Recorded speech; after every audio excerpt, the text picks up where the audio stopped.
परम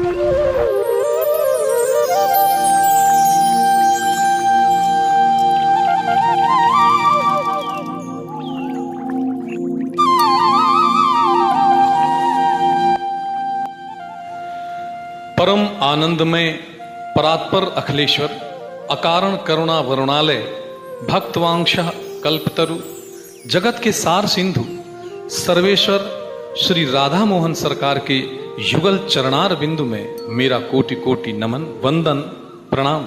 सभी देवी देवताओं को साष्टांग दंडवत प्रणाम, हृदय से नमन और उनसे ये विनती कि अब वो अपनी व्यासपीठ संभालें। पंडाल में विराजमान समस्त संत वृंद, समस्त भगवत प्रेमी भक्तजन एवं दयामयी करुणामयी ममतामयी मातृशक्तियां, माताएं एवं बहनें, समस्त बुजुर्गजन एवं मेरे छोटे भाई बहन, आप सभी को मेरा प्रेम भरा राधे राधे। बोलिए राधा कृष्ण भगवान की जय हो। आइए आज हम श्रीमद् भागवत महापुराण के तीसरे दिन की कथा में प्रवेश करेंगे, जिसमें बहुत ही सुंदर प्रसंग श्री भरत जी का चरित्र का प्रसंग है। तो आइए हम इसको सुनते हैं। सच्चिदानंद रूपाय विश्वोत्पत्त्यादि हेतवे तापत्रय विनाशाय श्री कृष्णाय वयं नमः। कृष्णाय वासुदेवाय हरये परमात्मने प्रणतः क्लेशनाशाय गोविंदाय नमो नमः। जैसा कि हमने पिछली कथाओं में भक्त श्री ध्रुव जी के चरित्र को सुना था, तो ध्रुव जी के ही वंश में आगे जाकर राजा अंग हुए, फिर उन्हीं के वंश में राजा वेन हुए। जो राजा वेन हुए वो बड़े ही पाखंडी थे। उनके राज्य में जितने भी भगवान के मंदिर थे, उन्होंने उन मंदिरों में से भगवान की मूर्तियां ही हटवा दी। वहां पर क्या किया, उन्होंने अपनी मूर्तियां रखवा दी। और वो कहते थे कि शास्त्रों में लिखा है कि एक राजा के अंदर 6 देवता निवास करते हैं, तो उस हिसाब से मैं ही भगवान हूं, मेरी ही पूजा करो। इस कारण वहां की प्रजा बहुत परेशान रहती थी। सभी प्रजा एकत्र होकर ऋषि महात्मा गणों के पास गए, तो ऋषि गणों ने राजा वेन को पहले तो ठीक से समझाया, पर जब वो नहीं माने तो ऋषिगण क्रोध में आकर श्राप देकर ऋषिगणों ने राजा वेन को भस्म कर दिया।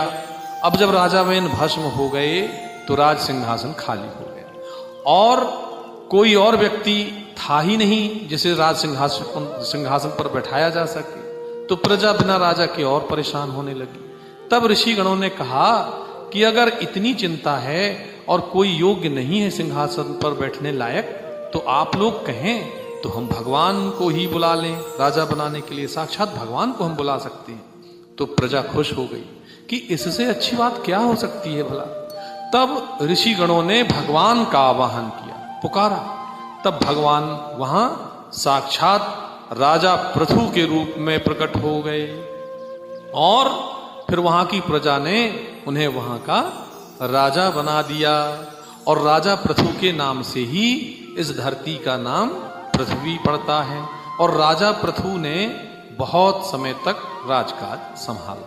फिर आगे चलकर इसी वंश में भरत नाम के एक राजा हुए। वो बहुत अच्छे राजा हुए। ये भगवान के बहुत अच्छे भक्त थे। उन्होंने अपना राज्य बहुत अच्छे से संभाला। फिर एक उम्र के बाद वो बच्चों को राजकाज सौंप कर और क्या हुआ, बैरागी बनकर जंगल की ओर निकल पड़े। राजा भरत ने वन में एक छोटी सी कुटिया बनाई और वहीं रहने लगे।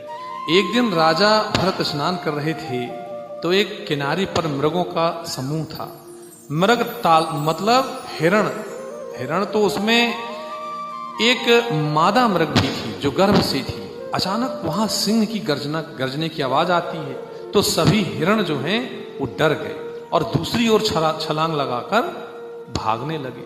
तो उस मादा मृग ने भी छलांग लगाई, तो छलांग के कारण उसके गर्भ का बच्चा उसके पेट से निकलकर नीचे गिर गया। अब मादा मृग की तो मृत्यु हो गई और बच्चा पानी में गिरा और वहीं भरत जी स्नान कर रहे थे और यह सब देख ही रहे थे। तो उन्होंने हिरनी के बच्चे को पकड़ लिया। उन्हें लगा इसकी माता की तो मृत्यु हो गई है और यह इतना छोटा सा बच्चा है, यहां कहां रहेगा, शेर चीते इसे मार डालेंगे। यह सब सोचकर राजा भरत जी उस बच्चे को अपने साथ कुटिया में ले आए और कुटिया में लाकर दिन भर उसकी देखरेख करते थे, उसी के साथ समय बिताते थे। तो धीरे धीरे उस हिरण के बच्चे से भरत जी को मोह हो गया और मोह इतना हो गया कि वह सोए तो उसी के साथ, जागे तो उसी के साथ, पूजा भजन नहाना सब कुछ उसी के साथ करते थे, दिन रात उसी के साथ रहने लगे। अब क्या हुआ कि भरत जी का मृग के बच्चे से ज्यादा मोह होने के कारण उनका अपने भजन मार्ग से मन जो है हटने लगा। जो वो पूजा ध्यान चिंतन भगवान का सुमिरन करते थे उससे वो पूरी तरह हटने लगे और उस मृग के बच्चे में ही अपना पूरा समय बिताने लगी। कुछ समय बाद एक दिन वह मृग का बच्चा कुटिया के बाहर खेलने लगा और भरत जी कुटिया के अंदर पूजा की तैयारी कर रहे थे। तो भरत जी ने सोचा कि पूजा की तैयारी के बाद उस मृग बालक को अंदर ले आऊंगा, पर उसी समय क्या हुआ कि बाहर एक मृगों का बड़ा झुंड आया और वह मृग बालक अपने ही जैसों का झुंड देखकर वह उन्हीं के साथ जंगल चला गया। अब भरत जी जब बाहर आए तो वह मृग बालक कहीं नहीं दिखा। भरत जी ने चारों तरफ खोजा, पर जब मृग बालक नहीं मिला तो वो बहुत चिंतित होकर उसे खोजने लगे और वो पागलों के जैसे गए, पूरे जंगल में पागलों की तरह उसको ढूंढने लगे, पर वह मृग बालक कहीं नहीं मिला।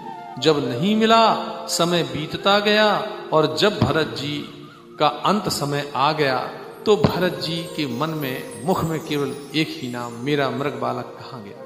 कहते हैं कि अंत समय में जिसका चिंतन और नाम मुख में रहता है, जीव का अगला जन्म उसी योनि में मिलता है।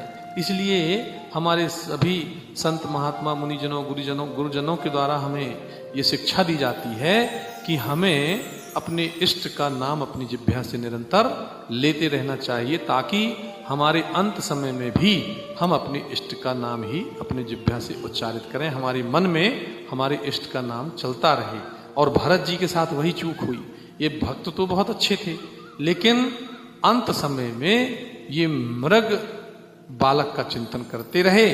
तो कहते हैं कि जिसका चिंतन करते करते आपका शरीर छूटेगा तो अगला जन्म भी उसी योनि में मिलेगा। भरत जी का शरीर छूटा और जब दूसरा जन्म हुआ तो उन्हें मृग की योनि प्राप्ति हुई, पर उन्होंने राज्य काल में बहुत पुण्य किए थे तो उनकी मृग की योनि जल्दी ही पूर्ण हो गई और फिर उन्हें फिर से मनुष्य की योनि प्राप्त हुई। और इस बार एक ब्राह्मण के घर पर उनका जन्म हुआ। उस ब्राह्मण की 2 स्त्रियां थीं, एक स्त्री से 9 बालक हुए और दूसरी स्त्री से 1 कन्या और 1 बालक हुआ, और वो बालक भरत जी ही थे। और संयोग ऐसा था कि इस जन्म में भी उनका नाम भरत ही रखा गया। भरत जी जन्म से ही बहुत सीधे थे, हमेशा चुप रहते थे, बहुत कम बात करते थे। उनके माता पिता की मृत्यु भी थोड़ी जल्दी हो गई तो बड़े भाइयों ने उनको ज्यादा पढ़ाया लिखाया नहीं कि ज्यादा पढ़ लिख जाएगा तो आगे जाकर कहीं दिक्कत न खड़ी कर दे, समझदार न हो जाए। अगर समझदार हो जाएगा तो अपना हक मांगेगा, सही गलत समझने लगेगा, घर की काम ज्यादा करवाने लगे। घर वाले करवाते तो ठीक है, अब घर वाले जब ज्यादा काम करवाते थे भरत जी से काम, तो पड़ोस वाले भी करवाने लगे। तो अब भरत जी सीधे थे तो सब काम करते रहते थे। तो उनकी इस सरलता को लोगों ने उनकी मूर्खता समझा और गांव वालों ने उनका नाम जड़ रख दिया, जड़ भरत रख दिया। यहां जड़ का मतलब है मूर्ख होना, तो भरत से अब उनका नाम जड़ भरत पड़ गया। गांव के सभी लोग उनको जड़ भरत कहकर बुलाते थे, इस प्रकार उनका नाम जड़ भरत पड़ गया। भाइयों ने सोचा कि हमारे घर का काम करता है भरत, वह तो ठीक है, पर पूरे गांव के लोग फोकट में अपना काम कराते हैं, यह ठीक नहीं है। तो बड़े भाइयों ने उनको कहा कि भरत, गांव का काम तो हम लोग देख ही लेते हैं, तुम ऐसा करो, हमारा एक खेत है जो गांव से थोड़ा बाहर है, तो तुम वहां जाओ और उसकी देखरेख किया करो। भरत जी आज्ञाकारी थे, उन्हें समझ में आ गया और वो मान गए। भाइयों ने कहा रोज भोजन हम पहुंचा दिया करेंगे, पर यह ध्यान रखना लोग जमीन बहुत हड़पने में लगे हैं इस समय, तो तुम कुछ भी हो जाए वहां से वापस मत आना।